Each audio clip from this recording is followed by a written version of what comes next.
We have an election, and we have my favorite, Mercury retrograde. Yeah, coming. I know. So what's it all mean? Go ahead, let it out. I was thinking I'll just have one hand on the door so when you throw stuff at me, I'll be able to duck out. Yes, Mercury, planet of communication.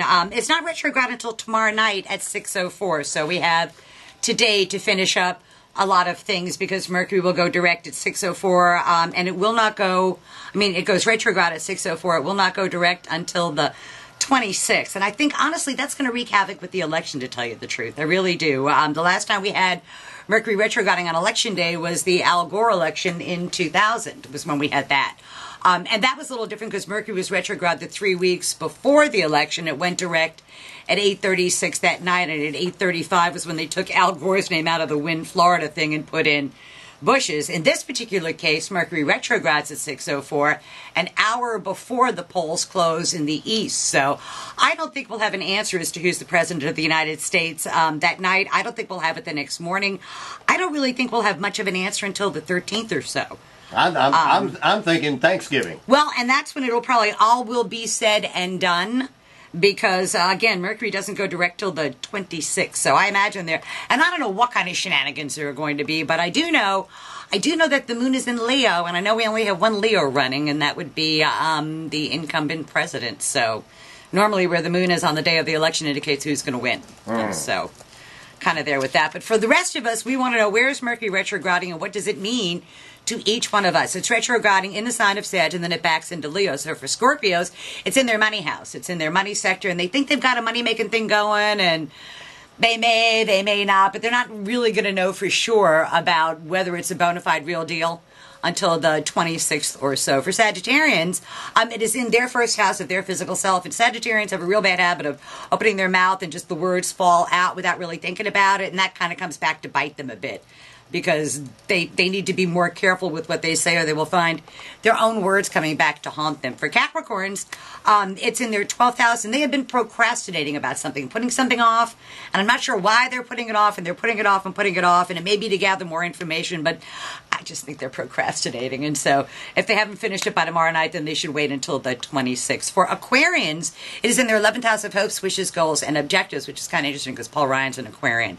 And it gives them the opportunity to think that they've reached for the brass ring, but then they find out it's been ripped away from them. That's the drawback to that when it retrogrades back in. So, but Aquarians got to know that they cannot do it alone, and it's going to take a group effort to get them whatever it is that they desire. For Pisces, it's in their 10th house of career and public standing, and I'm not quite sure what that means. I know that it looks like you're doing really, really well, and then you find out you're not, and that, unfortunately, is Mitt Romney's sign as a Pisces. So, uh-oh. Yeah, I know. And I'm thinking maybe we should go to New Zealand or someplace like that. I'm not sure. For Aries, it's in their 9th house of the law. Legal matters, important matters at a distance, contracts, negotiations, all are coming to the forefront now, and they really don't have enough information and will not have enough information over the next 3 weeks to make an informed decision. So I would put off signing anything until I had all the facts in hand after the 26th. For Tauruses, other people's money flows their way, and I know Pat's very involved with Christmas Wish. Right. And I want to be careful because it's in her 8th house of other people's money. And sometimes it indicates a miscounting or a miscalculation, or you think you have more resources than you really, really do. So it's the kind of thing where you're going to want to keep really, really close track of the numbers and the dollars in the columns and make sure they add up over and over and over again, because it's too easy to make a mistake when Mercury is retrograde. Yeah, we're getting some help on that already, so that'll work out good. Because you just want to make sure you add it up twice and that the numbers all add up. Transposing things can be very bad during Mercury retrograde. Oh, boy. Yeah. For Geminis, it's in their 7th house of partners and open enemies, and I think it's interesting that it retrogrades in there because the United States rising sign is Gemini, so we're really not sure who our leader is going to be. For Cancers, it is in their 6th house of work and responsibilities, and Cancers are expanding what it is they do for a living. Their workload is increasing. The bad news is they're not getting any money to go along with that. They don't get the money.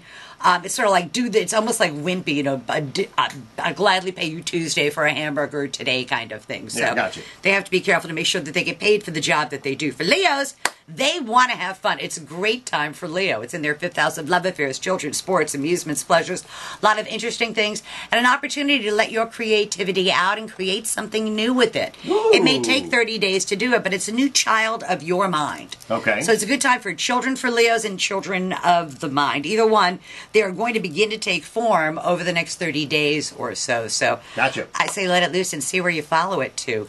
For Virgos, they're sticking close to home. They've got tasks to finish up at home. They need to solidify their home and their foundations and make sure that will support them because they're about to light their hair on fire and embark on a whole bunch of brand new projects. And so they need to have a stable base at home to operate out of. And then for the last sign for Libras, it's in their third house of day-to-day living. The pace of their day-to-day living picks up. And they're going to do it in fits and starts. And the hardest thing for them to do is not end up backtracking or doing the same thing over again or reinventing the wheel. So that's tomorrow's news today for the 12 signs of the zodiac. And I don't really care who you vote for. I just want you to get out and vote. Yep, Get out off and the vote. couch, go out and vote. And your vote really does make a difference, and it really does count. So Well, I hope we make things go well and it all comes out quicker than we think. I It's gonna hope come so. out. There's nothing I'd rather know than wake up Wednesday morning to say this person's the president. I just don't think that's going to happen. So No. don't know what the outcome is going to be. But the good news is I've been wrong about that before.